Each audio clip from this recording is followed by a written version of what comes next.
On Friday, April 13th, early afternoon, I received a phone call from my daughter. She was in an elevated state of anxiety because she was being followed by a vehicle in very close proximity to her rear bumper. She asked me, "Dad, I have this creep following me in this blue car, and I can't seem to shake him, and I don't know why." I told her, I said, "Well, perhaps he's following you in your general direction. There's no need for you to panic. I'm sure he's going to turn off at the major intersection." She said, "Dad, this is really not the case." I asked her why, and she told me that she has been evading him for the last 10 minutes in and out of subdivisions and side roads, faking her going to somebody's house. And I asked her, "Well, what happened?" She would go, "Well, I would turn into this subdivision or that subdivision, and then I would re-exit the subdivision, and he would re-exit along with me." I said, "Well, how long has this been going on?" She said, "It's going on for several minutes." So I asked her to come home, because at that time I was home. She said to me, "No, Dad, I don't want to come home, because in driver's ed, they teach you not to show the house to someone who's following you." And she was pretty adamant about that. And I said, "Okay, why don't you drive to the nearest police station, which is Shelby Township Police?" She said she did not know where the police station was. After a couple of minutes of thinking of another alternative plan, I suggested to my daughter that she drive to my neighbor's house, who was outside at the time doing chores. My neighbor is a former lieutenant in a very large police department, and I've known him for over 12 years for sure. And he's been very kind to our family over the years, and he has given us advice about these matters. I took my cell phone and walked across the street to my neighbor's house. My neighbor indicated to me that he was going to go get his phone and his ID, and my daughter was welcome to park on his driveway.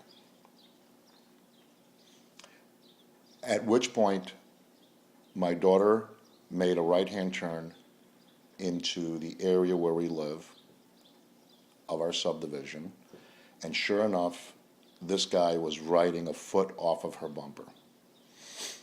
She had parked the car in my neighbor's driveway, and my neighbor and I were standing on the driveway trying to ascertain what is it that this guy was trying to do. He rushed up to us, braked very harshly. His passenger window was lowered, and I simply leaned inside the passenger window and asked him, why was he following my daughter, and who was he? And his answer was, "I'll show you who I am." He reached in, grabbed his gun, and pointed it at my chest. At which point, I put my hands in the air, and I started backing away and trying to get myself out of that predicament. And I told him, "Why are things getting this far? What could my daughter have possibly done to you?" In the meanwhile, my neighbor, through his police experience, was approaching his car, talking to him, and begging him to put the pistol away, that there was no need for this, and that there is no danger here. And the perpetrator looked at my neighbor and pointed the gun to him. I felt that that was an opportunity for me to start moving from left to right, because at this time my daughter was getting out of the car, and I wanted to position my body between his gun and my daughter. He was completely unhinged. He was in an elevated emotional state. He exited the car, the gun was still in his hand, and he cursed at my daughter and myself, claiming that she had either cut him off or bumped him somewhere on Van Dyke. To which I replied that if it's only a traffic accident, I would have been very happy to ascertain the damages together with him and figure out if there was any monetary compensation to calm him down. My daughter came out in hysterics, started crying. We were trying to calm this person down, and at which point he angrily slammed his badge on the roof of his car and proceeded to inform us that he was a police officer with the city of Rochester.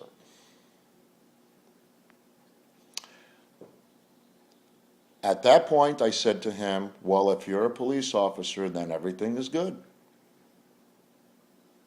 But deep down inside, by the appearance of the interior of the car, from the way he looked, from his manner and behavior and his elevated emotional state, I did not think him to be a cop. I just thought that this was his excuse to get out of the situation, which I wanted him to. Basically, just leave us alone, I bought your story. My neighbor proceeded to talk to him and qualify him as a cop, and they had conversations to that end. My neighbor seemed to believe at the end of these conversations that indeed he was a police officer.